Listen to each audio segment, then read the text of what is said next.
Alors, Teams, qu'est-ce que c'est? Alors, c'est une grande plateforme collaborative à distance et aussi un cloud par la même occasion, puisque tout ce qu'on va y faire dessus sera partagé sur soit le OneDrive, soit effectivement sur SharePoint.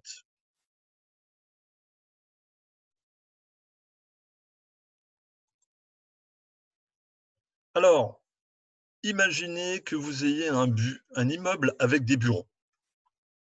Vous voyez ici donc cet immeuble, hein, donc sera constitué de plusieurs bureaux ou de salles de classe, parce qu'on s'aperçoit que Teams est aussi employé pour les entreprises que pour la partie scolaire. Beaucoup aujourd'hui de scolaires ou d'universités travaillent à distance avec Teams. Alors ces salles pourront être fermées ou ouvertes.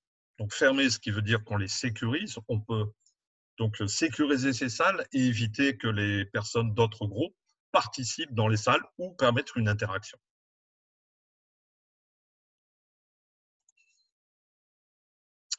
Donc les salles ou les bureaux pour Teams sont appelés équipes.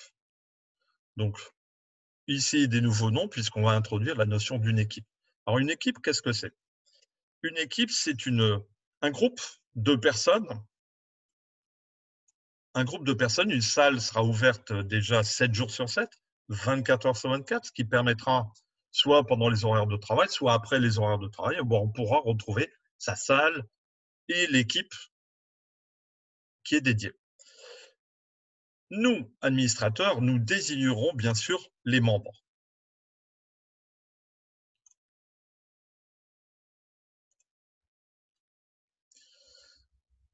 Alors, pour ces équipes, nous allons constituer des petits groupes. Plutôt que de travailler dans une grande classe, vous voyez ici une grande classe ouverte, effectivement, où tout le monde collabore. Ce qu'on va faire, c'est constituer des petits groupes de personnes à l'intérieur de l'équipe. Ces petits groupes de collaborateurs que nous désignerons pourront interagir aussi, puisqu'ils sont dans la même classe. Donc, ces petits groupes s'appelleront, un groupe s'appelle un canal.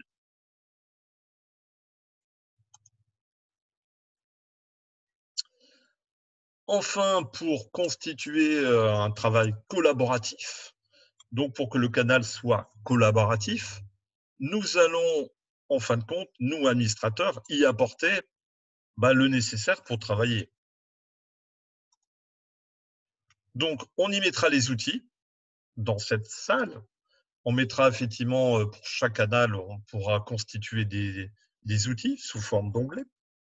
Donc, soit effectivement des outils, ça peut être Excel, Word, PowerPoint et d'autres.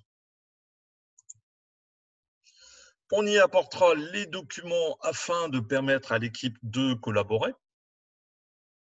Donc les documents sous forme PDF, mais aussi audio, donc tout type de format, hein. Ça peut être aussi auditif ou visuel, ça peut être aussi des vidéos, ou permettre aussi aux gens d'aller sur Internet. Des outils de chat. Un chat est là en permanence, qui permet entre les membres de pouvoir discuter entre eux. Et aussi, ce qui est aussi une des qualités premières, c'est que Teams, c'est un outil de visioconférence, donc les personnes pourront aussi entrer, c'est-à-dire l'administrateur pourra, en temps voulu, entrer en conférence, en visioconférence ou individuelle. Voilà, donc c'est une présentation très succincte de Teams. J'ai voulu dégrossir un peu le sujet aujourd'hui. C'est la première, donc une ouverture à d'autres sujets plus techniques qui vont aborder et approcher les prochaines séances. En attendant, je vous souhaite une bonne journée. À très vite. Merci. À bientôt.